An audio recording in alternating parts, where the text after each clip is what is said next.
What's up? My name is Gyro, and we're back with some more Gotham City Imposters for the PC off of Steam. It's a free-to-play game, so if you don't got it and you want to play it, then go get Steam.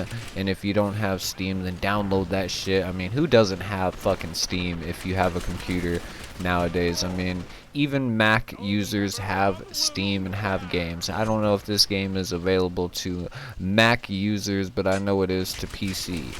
And so, we're going to be playing with the Huntsman semi-auto rifle once again. I also have the Witch Doctor as my secondary. I think I'm running as the tough character, the Fat Man, and I have on roller skates, of course, so I can get around the map quicker as a Fat Man. Look at this, multi-kill coming in.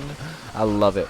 I wish it would have been a little bit more. But anyways, this video is going to be just some tips and tricks that can hopefully help anybody who is just getting into this game. Now, I don't claim to be the best player at this game, but I do quite well at it, and I know what's going on for the most part, and I've experimented with a lot of the variations in the game, and I mean there is a lot of variations that you can have with this game, and that's one thing that makes this game great and so much fun, is that there's just so much variation to everything. So tips and tricks for Gotham City Imposters is, very first thing, you got to know your maps. You got to learn these maps, and also learn, depending on what gadget you are using. Like me, I am using the skates, so you will see that there are ramps up around the map, and if I roll up over those like ramps in the corresponding direction that they're pointing, then it shoots me across the map.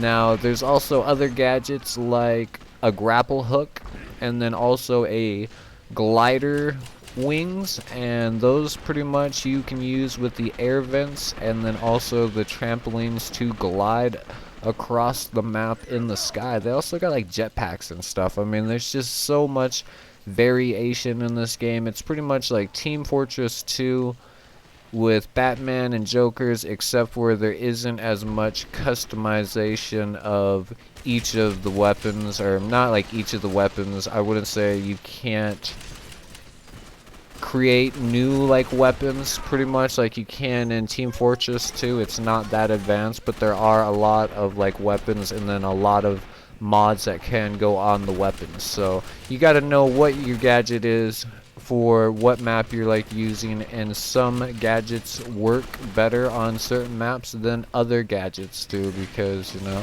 if it's an outside map, then obviously a glider or a jetpack's gonna do quite well. But if you're playing on a map that is majorly in the inside or like indoors, then a glider or a jetpack's not gonna be all that great.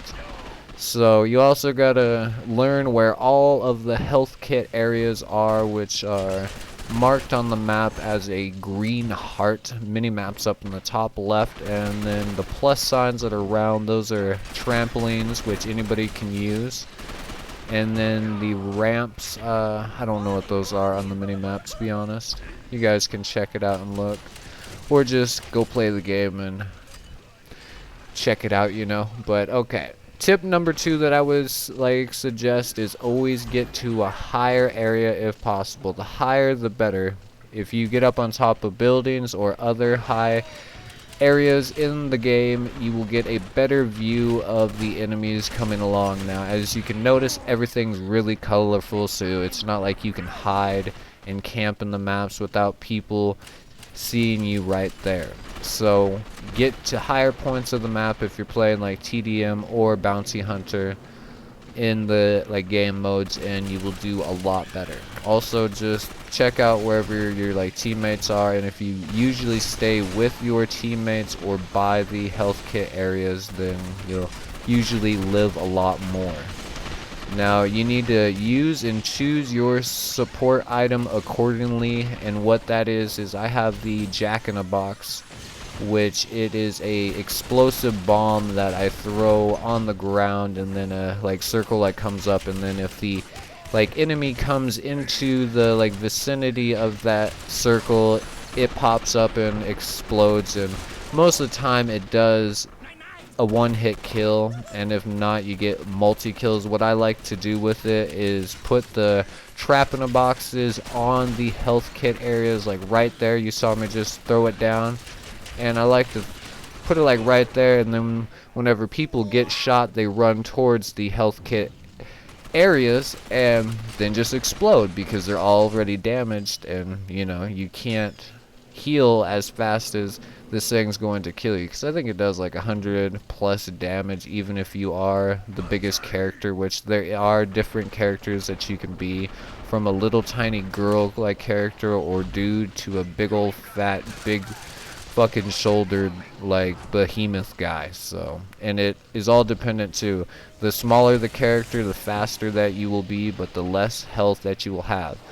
The bigger the character, the more health, but the slower that you are, and all that fun stuff. Now, another tip will find the weapons that you are comfortable with. Test, and experiment with different weapons all the time.